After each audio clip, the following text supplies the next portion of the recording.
Hi, I'm McDonald. I'm the co-founder of the Dragonfly Retreat, and I'm also the creator of relational distribution therapy and thermodynamic psychology. I'm here to talk to you a little bit about my own background and what caused me to be inspired to create my own retreat.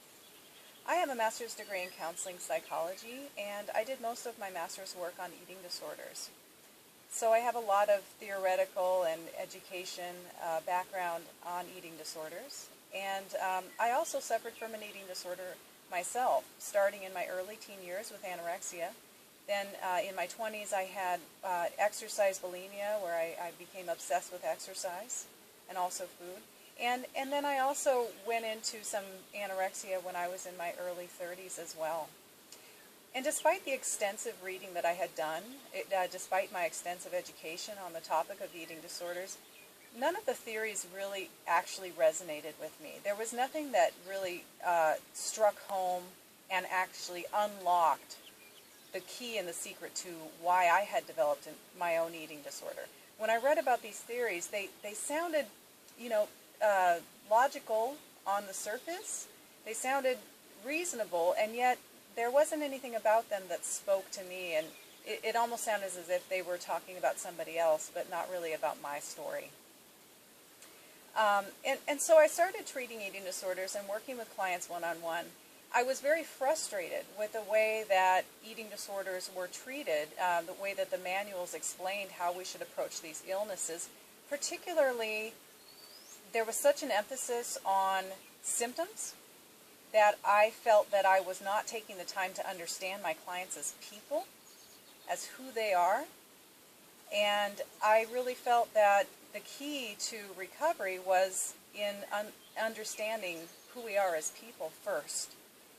So I started to open my mind and really open my eyes and become very curious about the stories that I was hearing from my clients. Underneath all the symptoms, what was really going on with them? What were they experiencing? What's interesting is that it was through this that allowed me to understand myself for the very first time.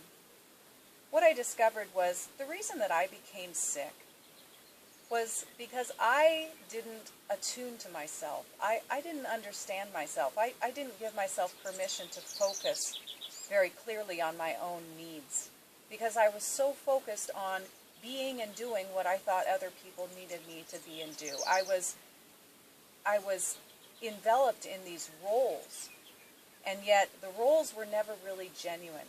And I'm wondering if you have had a similar experience where you feel that your roles are overtaking who you are as a person. Do you ever feel like the goals you have in life, the things that you feel you should do and be for everybody else to fulfill all the expectations, are overtaking you? Your goals become somewhat self-expendable, and you lose your ability to really lead a genuine life? I got to a point where I was giving my power away. I was so interested in pleasing other people and being what I thought they wanted me to be that I forgot to be me.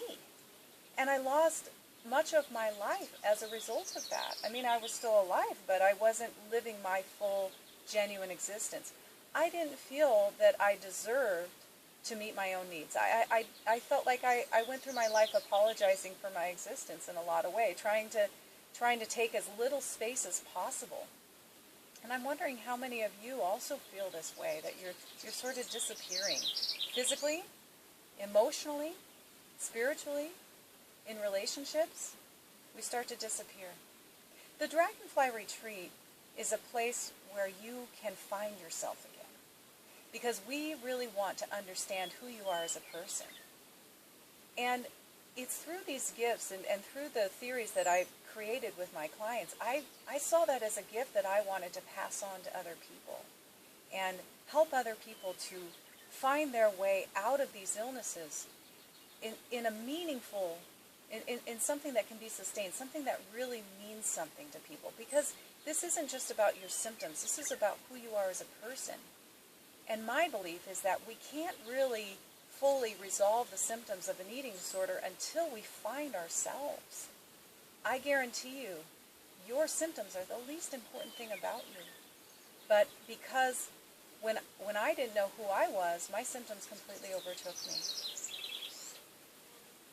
I find our work to be tremendously meaningful and powerful.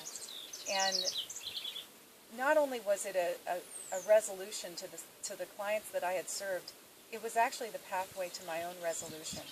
I'm now to a point where I feel empowered. I feel like I have a voice. I feel like I can say yes to what I need, to who I am as a person. And that's something that I want for you as well. Thank you for listening to my story.